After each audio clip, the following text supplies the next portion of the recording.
IPL 2025 సీజన్‌లో eliminator match చాలా రసవత్తరంగా జరిగింది. కానీ ఈ మ్యాచ్‌లో మాత్రం ఒక సంఘటన చోటు చేసుకుంది.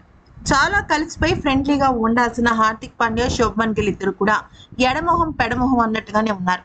అసలు ఒక్క మాటలో చెప్పాలి అంటే పచ్చగడ్డేస్తే భగ్గు అనేటట్టుగా వీళ్ళిద్దరి వైఖరి మారింది. అసలు ఏం జరిగింది అనేది కనుక చూసినట్టయితే వీళ్ళిద్దరి మధ్య గత కొద్ది కాలంగా గొడవలు ఉన్నాయన్న వార్తలు క్రికెట్ వర్గాల్లో చాలా ఊపందుకున్నాయి. కానీ నిన్న విషయంలో మాత్రం అది చాలా స్పష్టంగా కనిపించింది. ఒకరినొకరు మాట్లాడుకోవడం లేదు సరికదా, కనీసం షేక్ హ్యాండ్ కూడా టాస్ సమయంలో ఇచ్చుకోలేదు.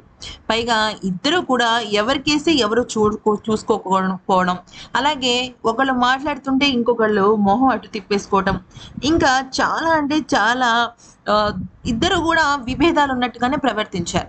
అంతేకాకుండా హార్దిక్ పాండ్యా అయితే గిల్ కేసి చాలా కోపంగా చూస్తూ మొహం పక్కకు తిప్పుకుంటే, శుభ్మన్ గిల్ మాత్రం తలదించుకుని అక్కడి నుంచి వెళ్ళిపోయాడు. అంతేకాకుండా నిన్న గిల్ వికెట్ పోయిన తర్వాత ఎక్కడా ఎన్నడూ లేని విధంగా హార్దిక్ పాండ్యా సెలబ్రేషన్స్ చాలా ఓవర్గా అయిపోయాయి. గిల్ దగ్గరికి వెళ్ళి గట్టిగా అరుస్తూ బాగా అయిందా అన్నట్టుగా ఒక గెస్చర్ ఇచ్చాడు. అంతేకాకుండా గిల్ కేసి చాలా కోపంగా చూస్తూ ఫైర్ అవుతూ కనిపించాడు. అయితే ఇదంతా చూసిన గిల్ కూడా అంత అంతా కూడా ముభావంగా ఉన్నాడు. ఇది చూసిన అందరూ కూడా వీళ్ళిద్దరి మధ్య ఏం గొడవలు ఉన్నాయి, టెస్ట్ కెప్టెన్సీ గొడవలు ఏమైనా వచ్చాయా అంటూ అందరూ కూడా కామెంట్స్ పెడుతున్నారు. మరి ఈ వీడియో నచ్చితే లైక్ చేసి సబ్స్క్రైబ్ చేసుకోండి.